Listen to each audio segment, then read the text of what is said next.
Hey friends, it's Aki Dearest. So I've got some embarrassing convention stories that I wanted to share with you guys. When you go to conventions, cosplaying or not, there will always be like some social awkwardness or just things that you'll find yourself into and you can really do nothing but laugh at it. So I just wanted to sit here and then just share with you guys some pretty embarrassing stories. So one story I want to share with you guys is that one time I was at Anime Expo, not last year, I think it was like a couple years ago, and I was dressed up as like a gender Ben Raiden from Metal Gear. I had the white wig, I had the armor, it was super cool, like, I thought I looked pretty badass. And the convention's super fucking cool, and I'm there walking around, like, people are taking pictures of me, and then I'm taking pictures of other people. I met up with some other Metal Gear cosplayers, and I was in the dealer hall, like, the artist alley, where, that really big exhibit, and I'm there walking around, and I noticed that a lot of people were looking at me. But I go to this booth to try on, like, some of their clothes, and then I look in the mirror, and my wig is gone! Like, I'm just wearing my wig cap and like the sick ass armor,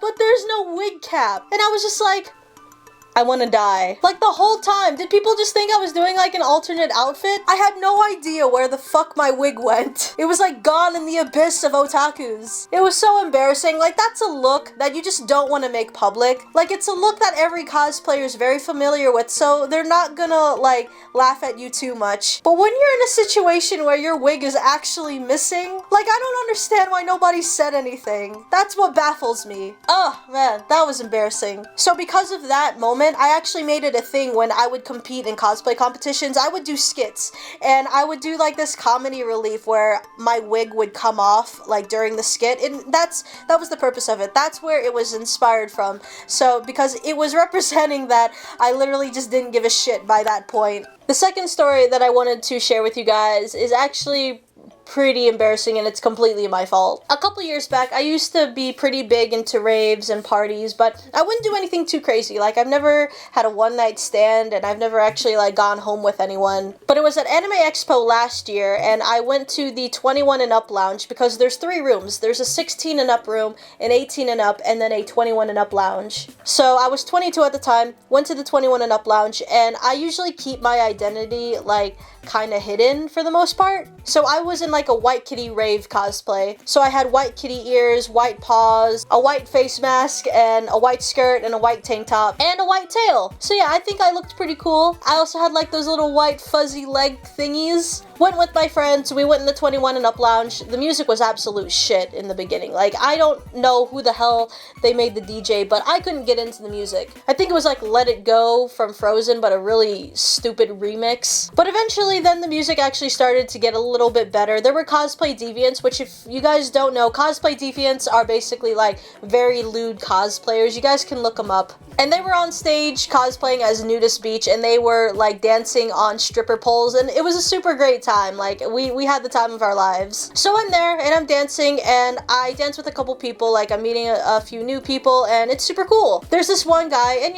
he seemed really awesome, and there wasn't anything wrong with him. He asks me if we want to dance, and so I'm like, yeah, sure. So we're there dancing, yeah. And then we do that one dance where like the guy's behind you, and then he just gently puts his hands on your hips, and you guys are just having a really great time. And because the music's so loud, he goes up to my ear and says, hey, I'm gonna go get a drink. Do you want one? And I told him, no, I'm gonna go stay sober tonight. I didn't want to drink. I just want to have a great time. So he's like, all right. So he just leaves to go to the bar, and then he gets himself a drink, and I didn't really see him after that. Now, there's this voice like right behind me, which I could have sworn it sounded just like him, but he says, hey baby, you ready to dance? And I was a little thrown off because he wasn't talking like that before, but I was like, yeah, sure. Like, I didn't even look at this guy, so that was my bad. I didn't even see what this guy looked like, but immediately, as soon as I gave him the okay, he wraps his arms around me, and then he pulls me into his body, and then he starts feeling all over my body. He's trying to put his hand up my skirt, which I'm kind of trying to put his hand up my skirt, and I'm trying to dance it off, like I'm trying to like just be like, yeah, okay, cool, and I'm trying to push his hands down.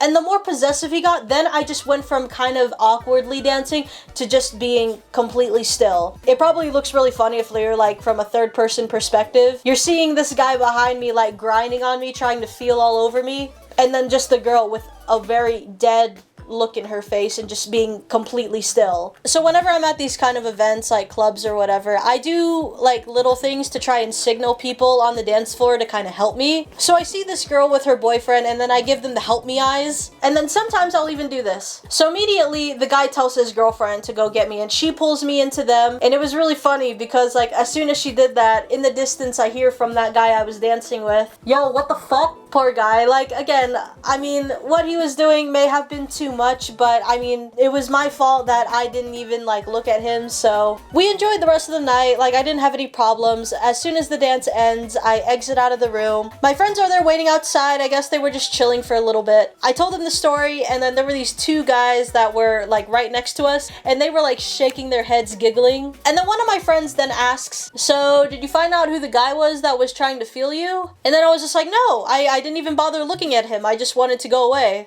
As soon as I said that, I hear coming out from the dance hall, "Hey babe, thanks for dancing with me." I turn around and it was like this really big, sweaty guy. Let's just put it this way, he wasn't really my type. And I held my head down in shame. And then those two guys that went from like shaking their heads to giggling, went to just straight out bursting out laughing, rolling on the ground, laughing at me, saying that I was a dumbass. And yeah, I was. My friends never let me live it down. So yeah, there you go. 2 embarrassing convention stories about me. I know there's like a shit ton more, but these were like ones that I always tell my friends, and it's just something for me to laugh at myself for. They may or may not be things that you guys may find yourself into, because again, this was like during a phase where I was a pretty big party girl. But if you guys just want to say I was a complete idiot, or if you guys have any stories to tell, put it in the comment section down below. Subscribe to my channel for more anime and otaku related content, and I will see you guys in the next video. Bye! Oh, god damn it.